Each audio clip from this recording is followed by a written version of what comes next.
हम आ गए। खुश आमदीद। खुश आमदीद। सब खैरियत है? ये सब क्या है? हम बेबी शॉवर कर रहे हैं, ये सब उसी के लिए है।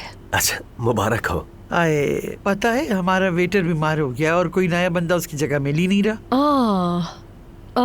जिमल को बुला लेते हैं, वो आकर मदद कर देगी। हाँ, ये तो बहुत अच्छा आइडिया है ना। हाँ बिल्कुल। एक मिनट। हेलो नायला। मुस्तफा कहाँ हो? तुमसे मिलने कंपनी आई थी लेकिन तुम यहाँ नहीं हो। हाँ नहीं हुआ, अब कैफे में हूँ, सुमैया आंटी की मदद कर रहा हूँ, निकल नहीं पाया। तुम्हारी बीवी एक शहजादे को जन्म देने वाली है और तुम अभी तक नौकरी के चक्कर में हो। यहाँ हो जरा।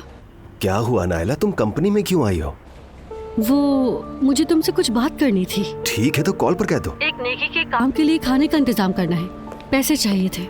नायला, कैसा खाना, कौन से पैसे, फिर से कोई मुसीबत में खड़ी कर देना। अरे खैराती खाना है मुस्तफा।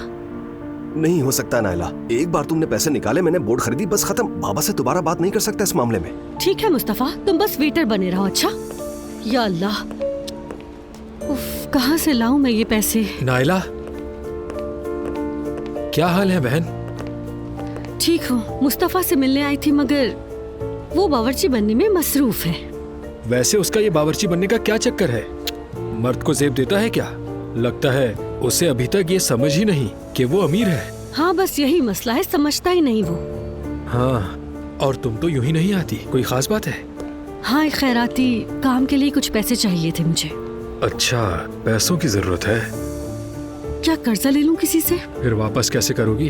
उफ, ये लोग तो मुझे अमीरी में भी गरीबी झेलने पर मजबूर करते हैं। अफसोस ना करो बहन, आओ पास वाले कैफे में चलते हैं, तुम मुझे वहाँ कुछ खिला देना, फिर मैं दिमाग लगाता हूँ, कुछ ना कुछ हल निकल जाएगा।